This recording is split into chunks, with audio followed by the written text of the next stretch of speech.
This is our 100-year-old farm. Dave's grandfather homesteaded in 1911. So next year is going to be our 100-year reunion anniversary celebration. That's the house that Dave grew up in. We actually added on 500 square feet onto that house about 10 years ago, just for our growing family. Have to do those things.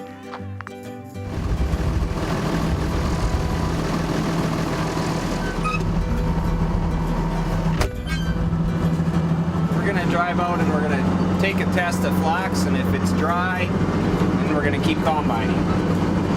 Dry for flax is 10% moisture, so we've got a little handy little tester here, and once we'll make a half a round and we'll run up on the back of the combine and grab a sample, put it inside here, and then we'll fill that little cup and we'll take a test and we'll see what it's at.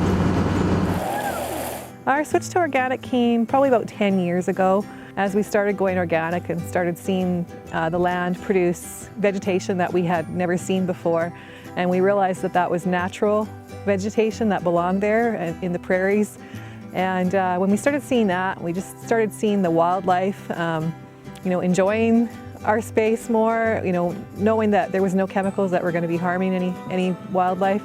That really appealed to us, and I think we've really grown to love the whole organic philosophy of life. And farming that way has just been wonderful for us. Come on. Come on. I gotta get one more. That's a question I always ask David. I'll say, are the animals happy? Because I want them to be happy. And I think that they are happy when they have the sun shining on them and when they're able to breathe the fresh outdoors, and they still have warm, lots of straw, lots of places to have bedding and warm places to live when it's cooler and stuff. So yeah, I think that's ideal for animals to be able to grow out in the sunshine and in the fresh air. We have 2 milk cows. One of them just freshened about a month ago, or maybe it's been about 6 weeks now. And we have our pigs, our sows, that's our mama pigs. They farrow in the spring and they farrow in the fall. So we just do 2 litters a year. They get more rest time that way. And we try and farrow when it's warmer for the piglets and when it's easier on the mamas to be able to take care of their piglets.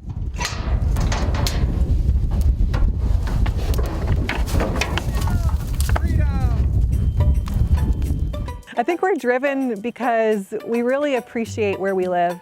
And we really value the fact that we live on a farm that's been in the family for 100 years. And we value being able to take care of that because we want to be able to pass that on down to one of our children or several of our children if they want to farm in the future.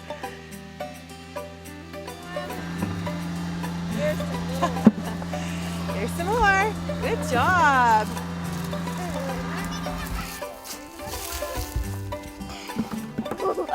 Oh.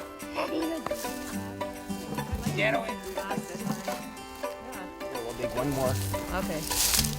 You guys find them. Oh, yeah, I meant one more spike. One more. Oh, there's one big one. Watch your fingers, buddy.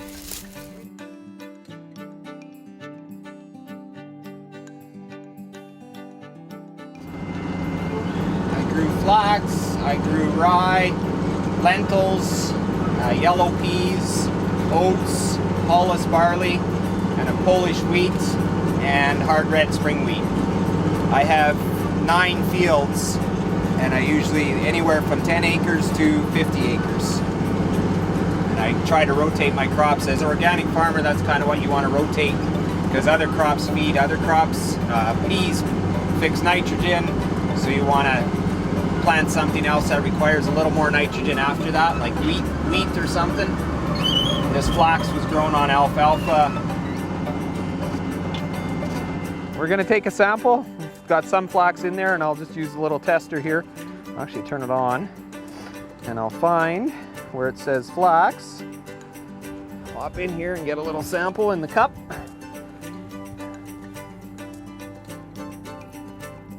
Screw the lid on tight, and then we'll push test, and it'll take a little bit of thinking.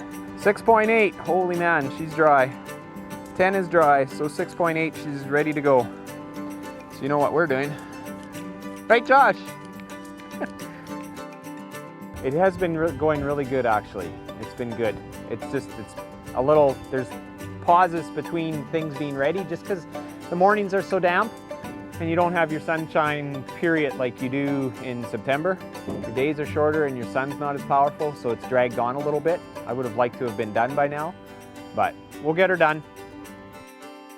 After we grow it and we combine it, and sometimes it's stored in a bin for a while, or as in today, we're going to be, we just finished combining some Polish wheat, so we're going to be putting that through our cleaning system right away here, and it goes through a variety of machines, and it all gets bagged, and it all goes out in 25 kilogram bags, which is, or smaller bags, depending on what our customers are looking for and needing. So it's exciting. Dave has always wanted to have a business on this farm, something that would kind of go with what we're doing anyhow, and something that would make it easy for the kids to be a part of. He's been searching for a business for years, and when we came across New Life Organic Foods 3 years ago, it was just a real blessing to our family. I think the diversity that we have on our farm appeals to our family, just in regards to being able to provide fresh milk, you know, for our table, and organic pork, and raising our own beef and our own chickens, and that diversity, though it's small numbers, you know, we don't have very many pork, we only have 2 milk cows, we've got 6 sows, so it's very small, but it's enough to provide a living not just for us, but to actually provide a living for several other families also, to provide food for their family and for their table. So I think what happens is, by staying with the small family farm, the traditional farm being that you try and live off your land as much as possible, live off the work of your labor, and then being able to share that with other families, has really helped our family to be more connected with our food, more connected with the families that are also eating our food. I think we're so immersed in it that I don't know, we probably take a lot of it for granted.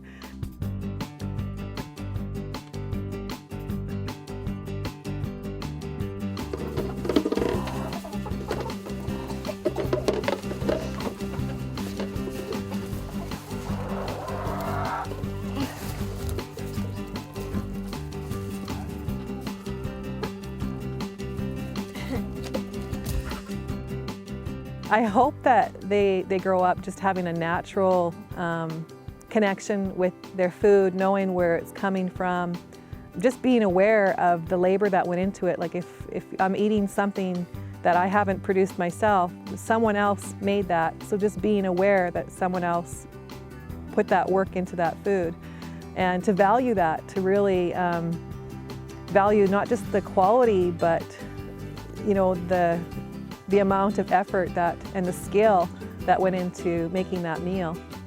So I hope that my kids grow up seeing that and realizing that, and by working together as a family, it's not just all it's not just all my responsibility.